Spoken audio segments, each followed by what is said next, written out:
renunciation. However, my spiritual master Sanatana Goswami, being an ocean of mercy, who is constitutionally unable to look upon the sufferings of others, he forced me, he made me, he induced me to drink it. Therefore, what else can I do? I simply have to offer him my obeisances as my master. Adanastrinam dante idam yatshe puna punaha Srimad Rupa padambojam dulisham janma janmani.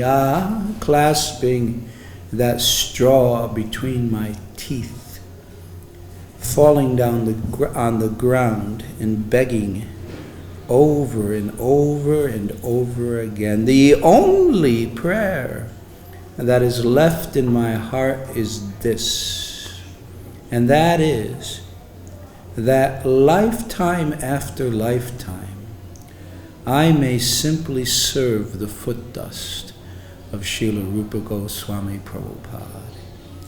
Priya Surupe Daitya Surupe Prema Surupe Sahaja Virupe Nijanurupe Prabhu Ekarupe Tatana Rupe Swavilasa Rupe. If you listen to this verse carefully, it is a play on words. It's a poetic verse written by Krishnadas Kaviraj praising Rupa Goswami.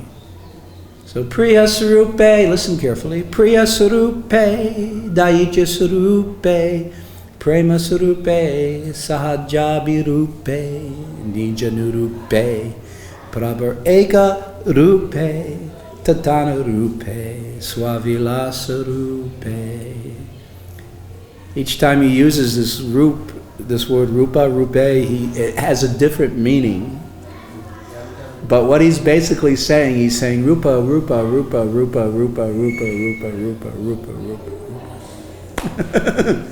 So it's a play, it's a poetic play, okay, you understand?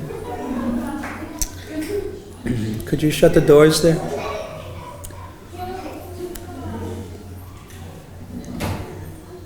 So, because Srila Rupa Goswami, he was very dear to Swarup Damodar Goswami.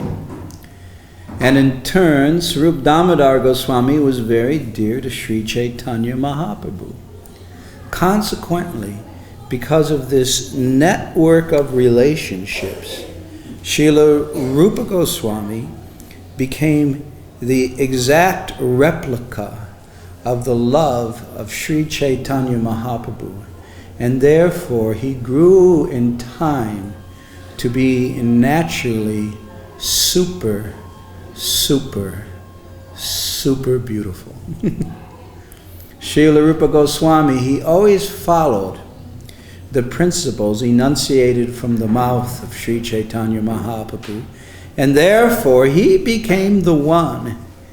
He was the one who was anointed by the Lord. He was the one who was empowered by the Lord. He was the one who was chosen by the Lord to write the transcendental literatures describing the most intimate conjugal pastimes of Shri Shri Radha and Krishna. Sadhanar jivane yasya drishto bhavo daya kramaha Raghunatham aham vande dasa Goswaminam Prabhu. I offer my homage unto my master, Srila Raghunath Das Goswami. By carefully studying his life and his daily practices of the regulative principles of devotional service, one can quickly come to understand the exact scientific sequential process by which one will attain to prayojana, the topmost states of love of Godhead. Avanchakalpatarubhyascha kripa sindhubhyevacha patitanam pavanebhyo vaishnavebhyo namo namaha. Jai Shri Krishna Chaitanya Prabhu Nityananda Shri Advaita Gadadhar Srivasadi Gaura Bhakta Vrinda. Hare Krishna, Krishna Krishna, Hare Hare, Hare Rama, Rama Rama, Hare Hare. Now that the atmosphere has been sufficiently purified by praising the Sambandha Acharya, the Abhideya Acharya, and the Prayojana Acharya, we'll, especially here in Vrindavan, we'll try to hear a little bit of Bhagavad Gita. We're in chapter 10. We're reading text 27 to 30. 4 texts. What I'll do is I'll just read 27, 28, and 29, and then we'll read 30 very quickly together. Maybe one person or two persons can chant, and then we'll go from there. Text 27. Translations and purports by His Divine Grace Srila A.C. Bhaktivedanta Swami, Srila Prabhupada Ki Jai. Uchchaish Ravasam Asvanam Vidimam Amritodbhavam Aravatam Gajendranam Naranam Cha Naradipam. Of horses, translation, of horses know me to be Uchashraiva, produced during the churning of the ocean for nectar. Of lordly elephants I am Airavata, and among men I am the monarch. Purport. The devotee demigods and the demons, the Asuras, once took part in churning the sea. From this churning, nectar and poison were produced, and Lord Shiva drank the poison. From the nectar were produced excuse me. From the nectar were produced many entities, of which there was a horse named Uchchashraiva. Another animal produced from the nectar was an elephant named Airavata. Because these two animals were produced from nectar, they have special significance, and they are representatives of Krishna. Amongst the human beings, the king is the representative of Krishna, because Krishna is the maintainer of the universe, and the kings, who are appointed on account of their godly qualifications, are maintainers of their kingdoms. Kings like Maharaj Yudhisthira, Maharaj Pariksha, and Lord Ram were all highly righteous kings who always thought of the citizens' welfare. In Vedic literature, the king is considered to be the representative of God. In this age, however, with the corruption of the principles of religion, monarchy decayed and is now finally abolished. It is to be understood that in the past, however, people were more happy under righteous kings. Text 28. Excuse me, I have a little bit of a cough.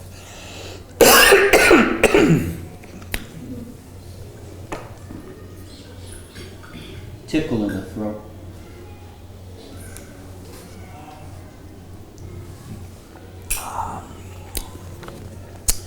Basically, as I get older, I'm falling apart.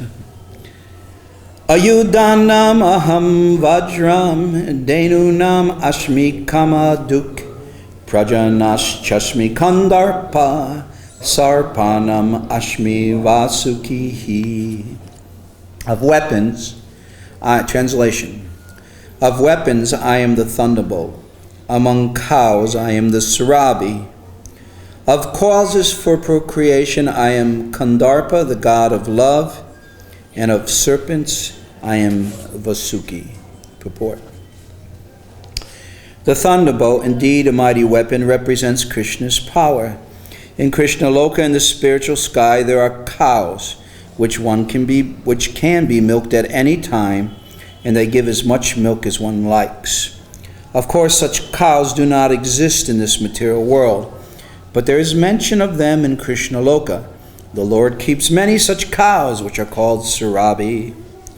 It is stated that the Lord is engaged in herding the Sarabi cows. Kandarpa is the sex desire for presenting good sons. Therefore, Kandarpa is the representative of Krishna.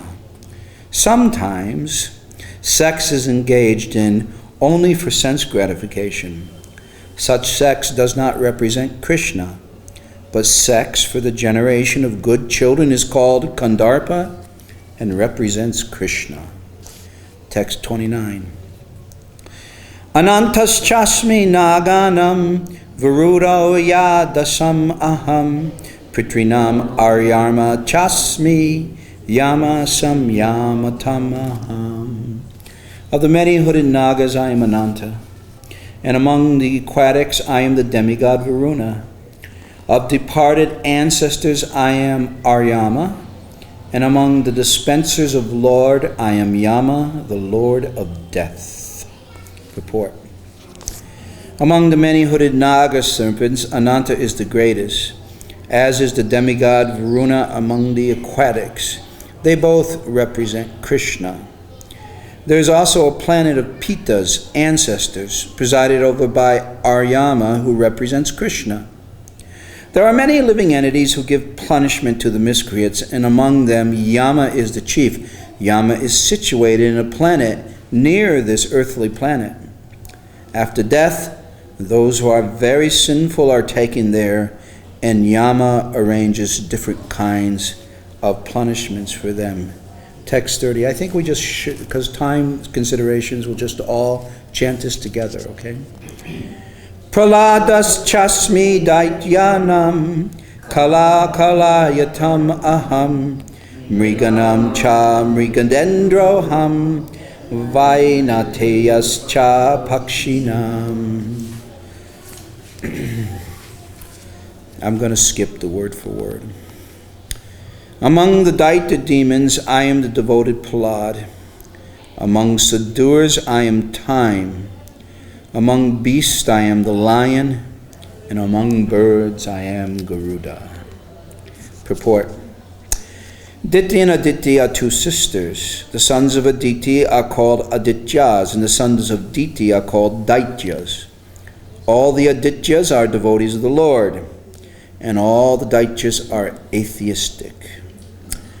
Although Prahlad was born in the family of the Daityas, he was a great devotee from his childhood. Because of his devotional service and his godly nature, he is considered to be a representative of Krishna.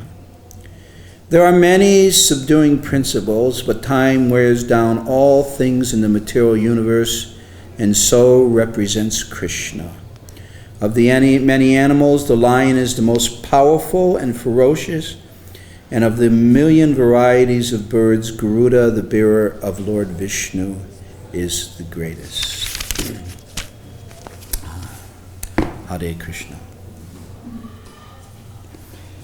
This place was empty when I started. I'm surprised a few people have shown up. I thought I was going to give class to the camera, and that's a very scary thought. I get scared when the camera's watching me. We are hearing the superlative glories of the Lord. Kripa paravara sajala jala dashreni ruchiro Rama vani Rama spurad amala pankeru hamukaha Surendraya Raja Shruti Gana Sikha Gita Charita. I figured I'd start off with something very sweet. Always start off with the sweet. So I figured I'd start off with something sweet. This is a verse from the Jagannath Astakam. It says, Lord Jagannath, he is an ocean of mercy. And he has the ruchiro, the complexion of a fully laden, darkened blue monsoon rain cloud. In Jagannath Puri we see, I've been in Jagannath Puri during the monsoon season, and on occasions you see these very dark blue monsoon rain clouds coming up, and they're quite astounding in their color. He always enjoys with Rama, the Lakshmi Devi, and Rama, Sarasvati, and his face is like a fully blossomed blue lotus flower.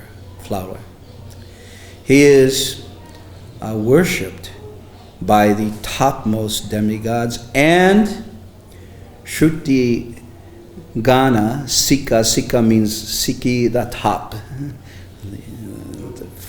The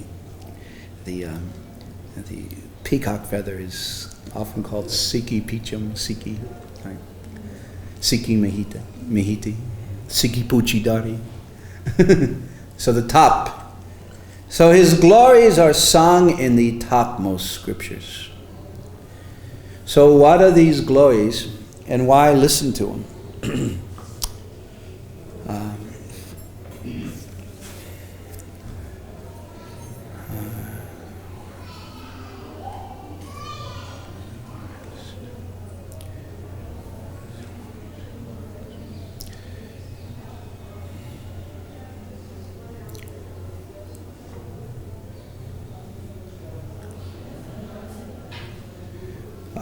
We come into the material world crippled. Ichta dvesha samudena dvanva mohena bharata samoham. Ichta dvesha samudena dvanva mohena bharata savabhutani samoham sarge yante pranatapa. O sky and O Bhatta, O conqueror of the fall, all the living entities in the material world, they are born into delusion. They are bewildered by the duality of desire and hatred. This is called original sin. How did we get here? And so, the way we got here, Prabhupada explains what this desire and hatred is. Thank you so much. That propels us here into the material world. The desire is desire to want to be the supreme enjoyer, to want to be the center of the universe. It's an unfortunate desire because it just so happens that we're not the center of the universe. But there's a desire. Because God is the center of the universe, we also have a desire for recognition and fame because we are little samples of God. So that's bad. That's okay. We want to try to imitate God. That's bearable, we could say. But the hatred is the real rub that propels us into this material world. We desire to be God, and we hate God because God is God. The position is already taken. And God eternally has that position, and we're eternally not qualified for that edition. Nityo nityanam chaitanas chaitananam eko bahunam yovadati kamam. Out of many millions of eternals, there is one supreme eternal. And out of many conscious living beings, there's one supremely conscious living being. That one supreme is supplying all of the necessities to all the others. And he's supplying them, fulfilling their desires and supplying them with the necessities of life. So the cure for the unfortunate inclination that has overwhelmed us and has brought us into this material world is to hear the glories of the Lord.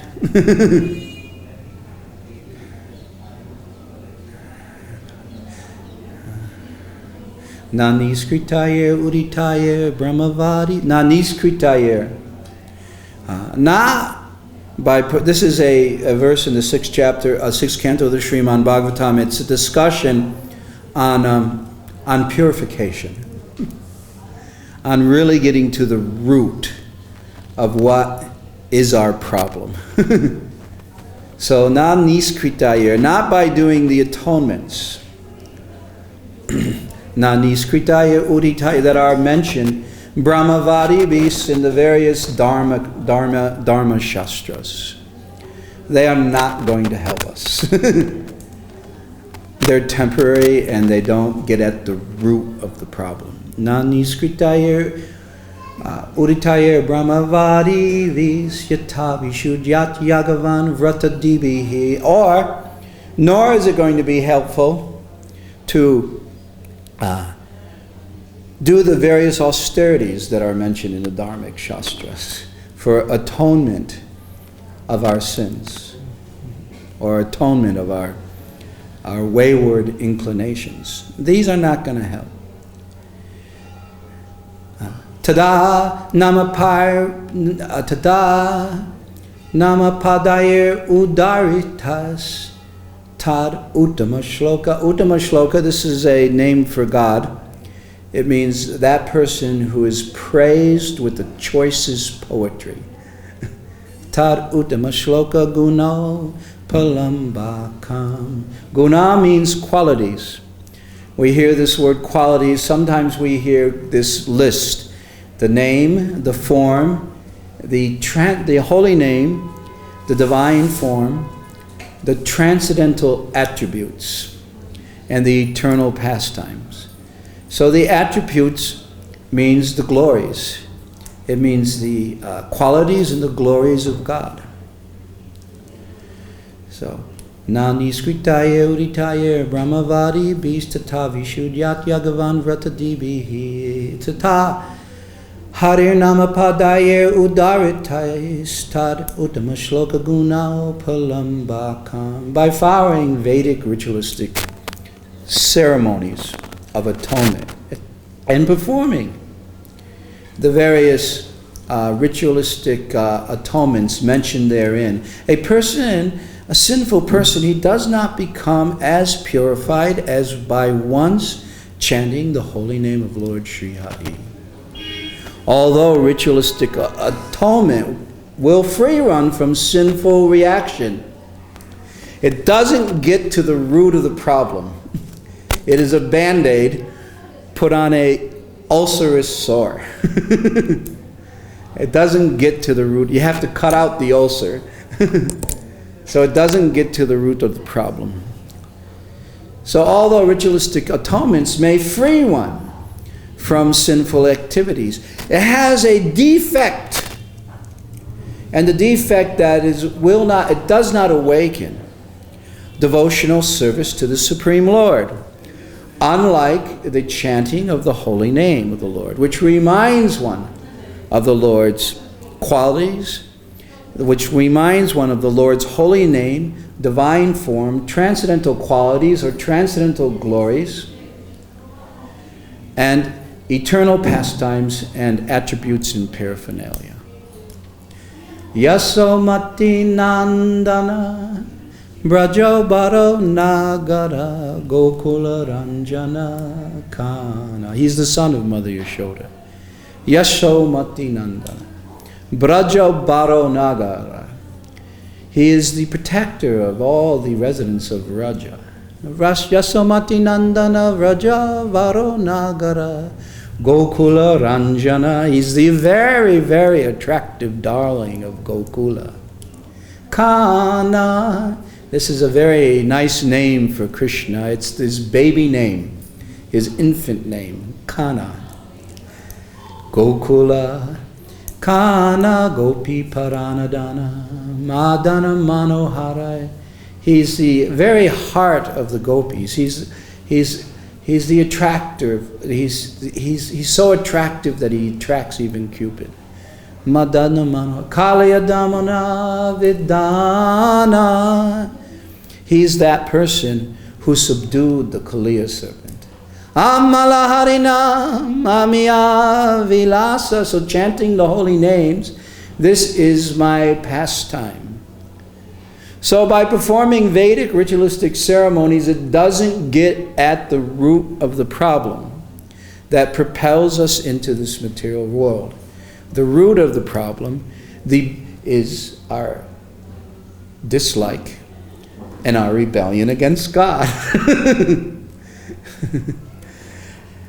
At 12 o'clock, man's rebellion against God begins. And at 12:01, God did win.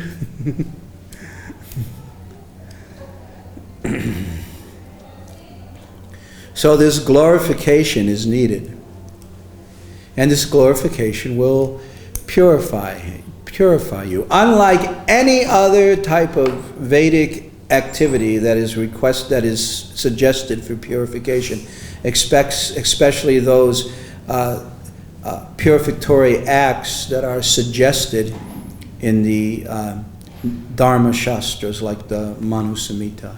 I once asked Gokul Maharaja, Bhaktividyapurna Swami in Mayapur, I said, what are these Vedic ritualistic ceremonies? What are these Vedic ritualistic? I don't even know what they are. What kind of things do you have to do? Do you have to beat, like they have in the olden days in Europe during the Middle Ages, they used to have the flagellants,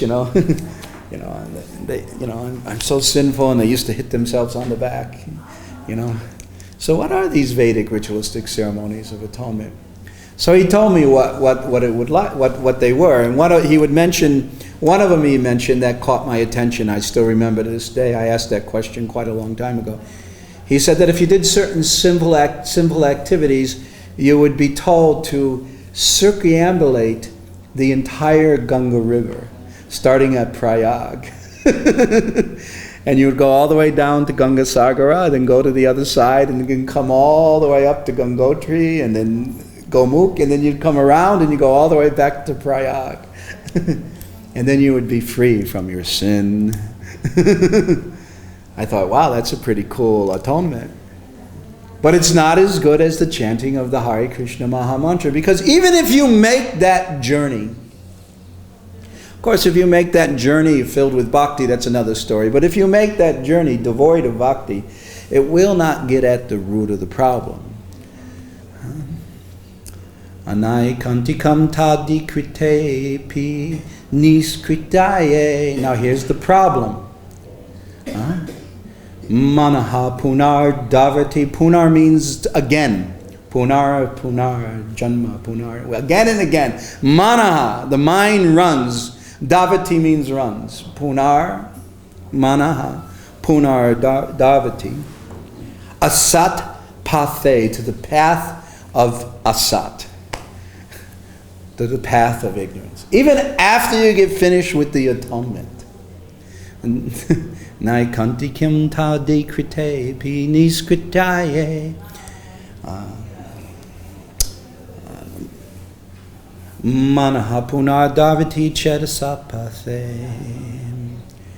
This is beautiful. Tat karma nirharam abhipsatam harer. Abhipsatam means one who is actually serious at getting to the root of the disease. If you're actually serious at getting the root of the disease is our eternal sojourn in this material world. And what is it that will destroy that and bring us back to our eternal Siddha Swarup? That is our disease. So our rebellion, our hatred, and our wish to usurp the natural position of God. So, na niskritaye uritaye naikantikam ta dikrite pi niskritaye manaha punar davati chedasapaye pathe tat karma nirharam abhipsatam harir guna. Here it is. Guna means the glories, the transcendental glories, the qualities, the attributes of the Supreme Personality Godhead. Guna nuvadaha kalu sattva bhavanaha. Sattva bhavanaha means with great bhava and impure goodness. We should be interested in the glories and the transcendental qualities of the Supreme Personality of Godhead. So by following the Vedic ritualistic ceremonies, the Vedic ritualistic ceremonies are insufficient to cleanse the heart absolutely. Okay? Confessing and sinning, confessing and sinning, confessing and sinning. Falling down and getting up again, falling down and getting up again, falling down and getting up again. Breaking the regulative principles and then starting all over again from the beginning and making some progress and then breaking the regulative principles and then starting all over again from the beginning and making progress. How do we get to the permanent thing so the fall down doesn't happen, so that the sin doesn't happen? How do we stop sinning? So this answers the question, how we stop sinning. Raga dresha vimuktaisthu vishayan indriyaischara atma vaishya videyatam prashadam. Prashadam, we don't know what that is. Prashadam adi gachyati. He gets prashadam, he gets mercy. A person who is free from all attachment and aversion and able to follow, a person who is free from all attachment and aversion and able to follow the regulative principles of freedom, he can attain the complete mercy of the Lord.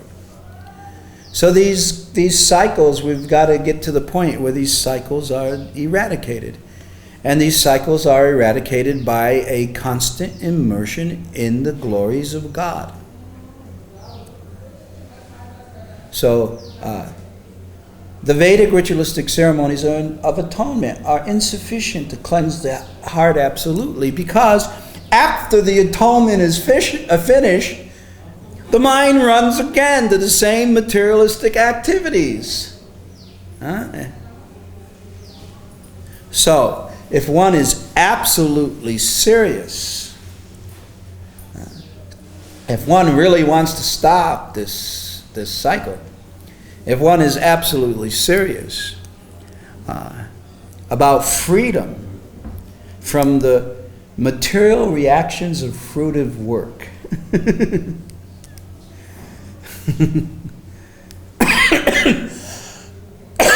the chanting of the holy name of the Lord, or the glorification of the holy name, the divine form, the transcendental attributes, and the eternal pastimes of the Supreme Personality of Godhead are the most perfect process of atonement.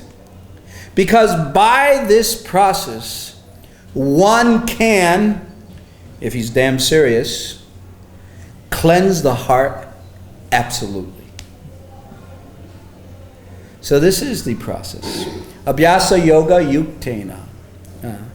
Abhyasa yoga, chetasa nanya gamin. Abhyasa, not any kind of yoga, but abhyasa yoga, engaging yourself in very serious yoga. Abhyasa yoga yuktena, chetasa nanya gamina, with the mind one-pointed, without question. Paramam purusham divyam pati.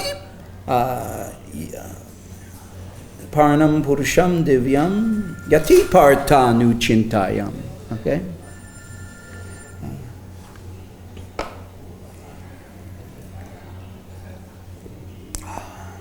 One should, I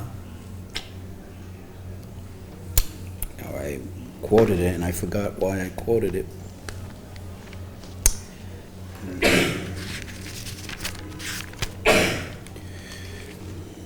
Excuse me, I'm getting very old. Partha nuchinta, oh yeah, now I remember, okay. He who meditates on me, Lord Krishna, as the Supreme Personality of Godhead, his mind constantly engaged in remembering on me, undeviated from the path, he is sure to reach me. Notice this phrase, Purusham, Paranam Purusham Divyam. Okay, the divine Purusha.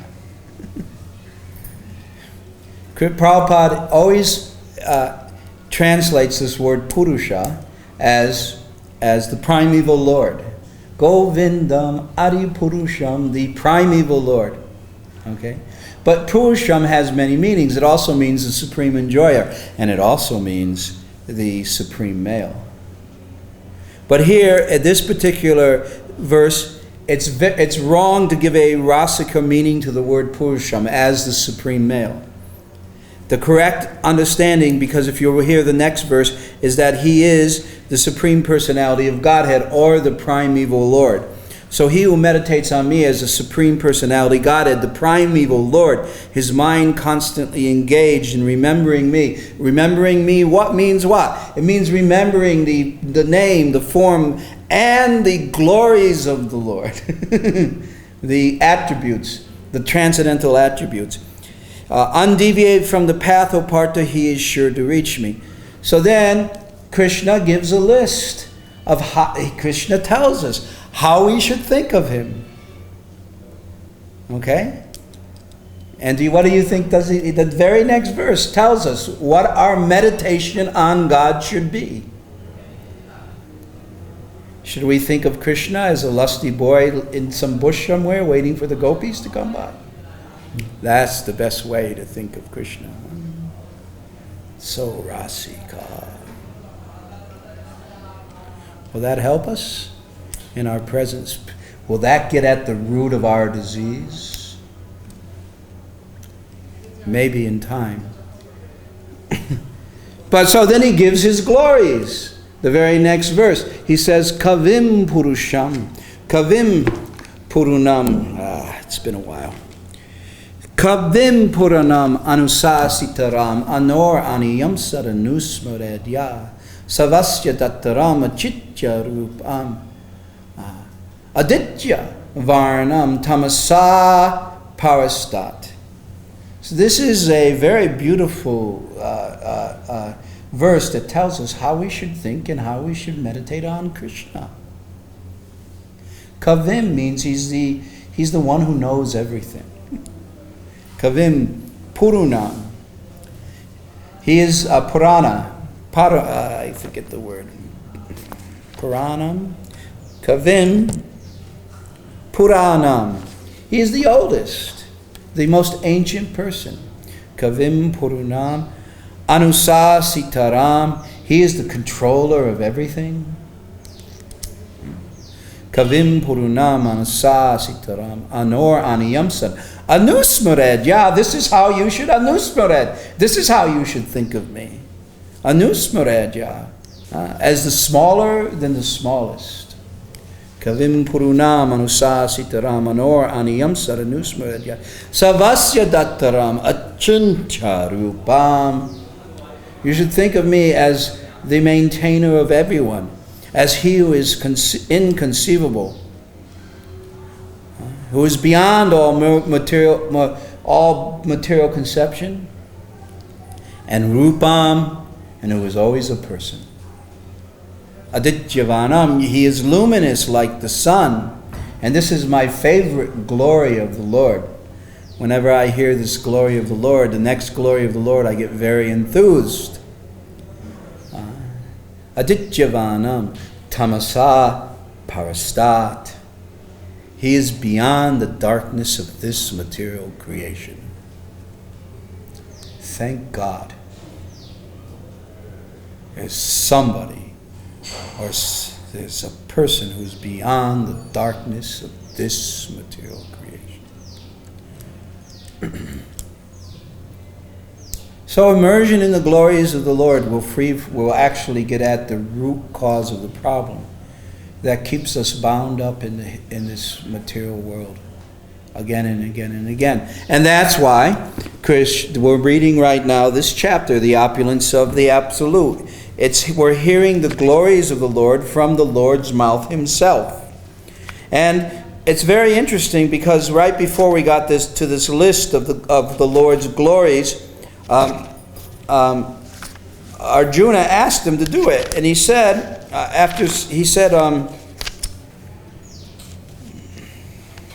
he says, please tell me in detail of your divine opulence by which you pervade all these worlds. Text 17, O Krishna, O Supreme Mystic, how shall I constantly think of you, and how shall I know you? In what various forms are you to be remembered, O Supreme Personality of Godhead? O Janardana, again, please describe in detail the mystic power of your opulences. I have never satiated in hearing about you, for the more I hear, the more I want to taste the nectar of your words. So he's asking to hear more about the glories of the Lord, because he got a little taste of this back in the 7th chapter. In the 7th chapter we hear, I am the taste of water, the light of the sun and the moon, the syllable Om in the Vedic mantras. I am the sound in ether. I am the ability of man.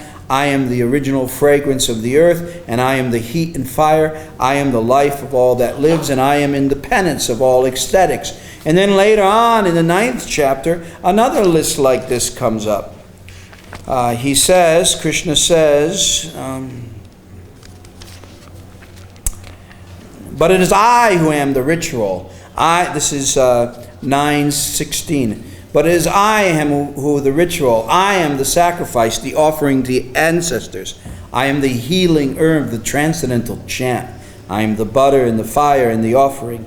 I am the father of this universe, the mother, the supporter, and the grandsire.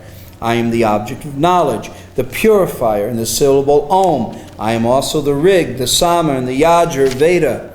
I am the goal. I am the sustainer, the master, the witness, the abode, the refuge, and the most dear friend. I am the creation and the annihilation, the basis of everything, the resting place and the eternal seed. Now, doesn't that make you feel good? Huh? Isn't it nice to hear the glories of the Lord? Huh? Doesn't it get at the root of our problem? So now, in this chapter, we're hearing Krishna himself sing of his own glories. He also does it again in the 15th chapter. There's a Adityavanam, very, very nice. You'll see that that in the Bhagavad Gita it comes up and up again. This glory of the Lord is being sung. Okay? And this is a very nice glory. I really like this one. Aditya Gama Yad Aditya Katam Tejo, the splendor of the sun, which dissipates the darkness of the whole world. Text 12, chapter 15. The splendor of the sun, which dissipates the darkness of the whole world, it comes from me. And the splendor of the moon and the splendor of the fire are also from me. So that makes us feel good, right? Because God's out there in the universe, right? God's out there in the universe and all is well. He's got the sun moving, he's got the planets going. Hey, and we don't have to worry about it because he's way out there, right? So then what does he say next? Now look at how when he's singing his glories, it comes from the cosmic to the very personal. Okay? So, and I will get into that one more second because we're almost out of time. So I want to say, just remind me I said that, from the cosmic to the personal. Okay? Just remind me that I said that. So the splendor of the sun, which dissipates the darkness of the whole world, comes from me. And the splendor of the moon and the splendor of the fire are also from me. Okay, so he's out there. Great. Doesn't have too much to do with me down here. But then what does he say next? I enter into each planet, and by energy they stay in orbit. Well, that's getting a little closer to home now. Okay, because I'm on this earth planet. And then he says, I become the moon. And thereby I supply the juice of life to all vegetables. Okay, now you just have to look at my stomach and know now he's really coming home.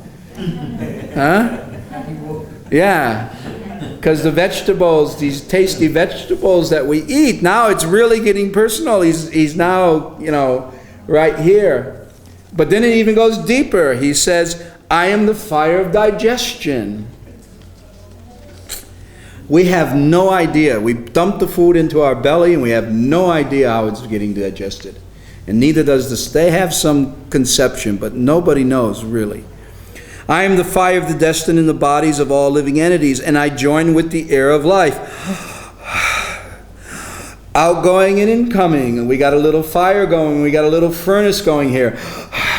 The bellows are pumping, right? And this is all Krishna. It's not going on by me. I have no damn idea how it's going on, and neither do you. But it's going on automatically. Of course, as soon as I leave my body, it will stop. I'm in there somewhere. I'm the battery in the machine. But anyway. So I am the fire of digestion in the bodies of all living entities, and I join with the air of life, outgoing and incoming, to digest the 4 kinds of foodstuffs.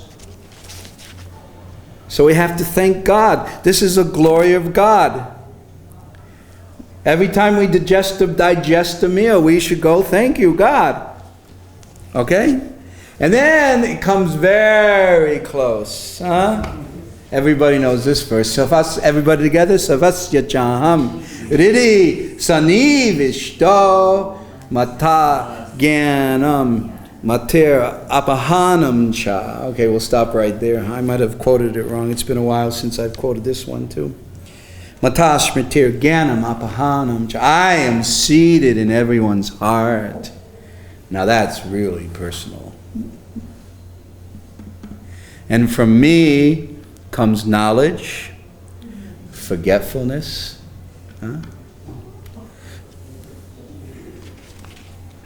remembrance, knowledge, and forgetfulness. So how much more personal can you get than that? So finally, I'm going to end, and then because we're out of time, but there's one more glory of God, because we've been speaking about the incredible glories of God. But there's one more glory of God that is only known to a few. Yes, He's the light of the sun and the moon. Yes, He's the one who knows everything. Yes, He is the maintainer of everyone. He's the controller of everything. He is beyond the darkness of this material universe. But there's something else He is. He is the most intimate.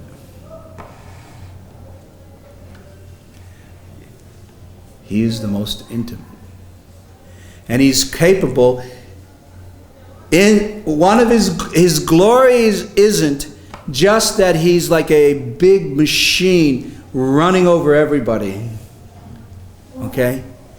The real glory is His glory of the love He displays in Vrindavan, where He's most intimate.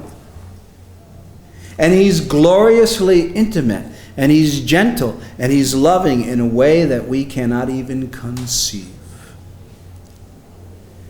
And that, our acharyas say, is His real glory. So we have to hear the glories of the Lord. And this will cure our disease. It'll get right down to the root of our disease. Okay. Anyone want to ask a question or say anything? Any questions? Any objections? Anything? Okay. Is the microphone?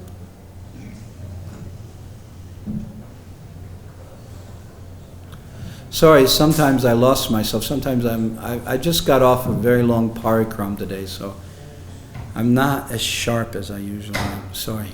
Go ahead. Srila Prabhupada has said that this material world is a perverted reflection of spiritual world. Yes. So, in this material world, expansion is going on by progeny, by combination of man and woman. Correct. So, how in the spiritual world, everything is spiritual, Krishna is spiritual. So, how is it expanding in the spiritual world? I'm sorry, I can't answer that question. I have no idea. Are you saying, is there procreation in the material world? Is that your question?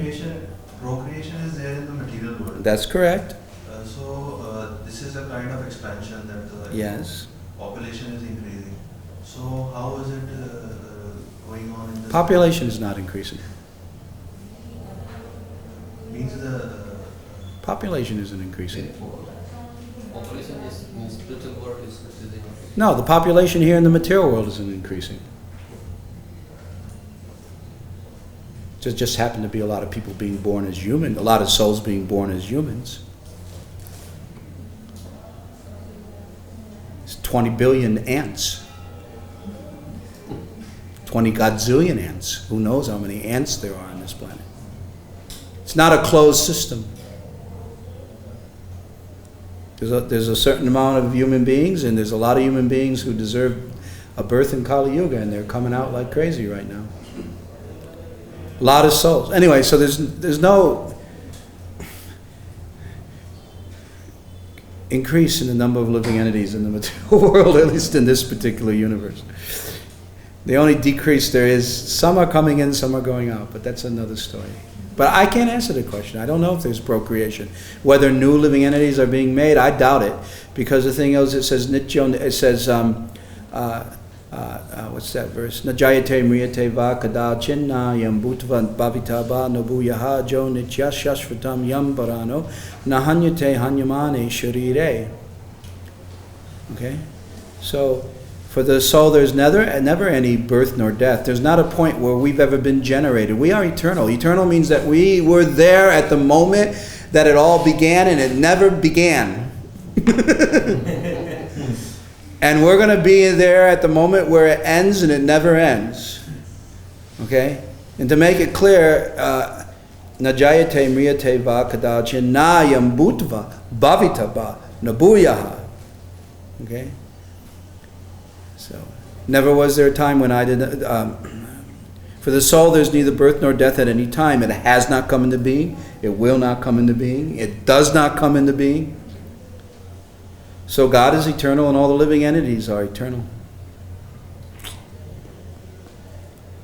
Now, how are the glories in the spiritual world increasing? Doesn't require an increase in population, maybe. I don't know. These are questions. Go to the spiritual world and find out.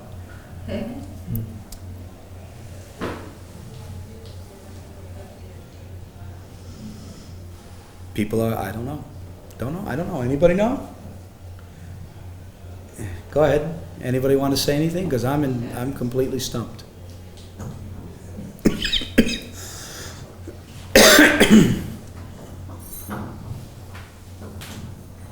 So all I know is the story of Gopakumar. When he gets to the spiritual world, Krishna welcomes him. He's not born there. He's welcomed back home. Yeah, he's welcome back home. Okay. All right.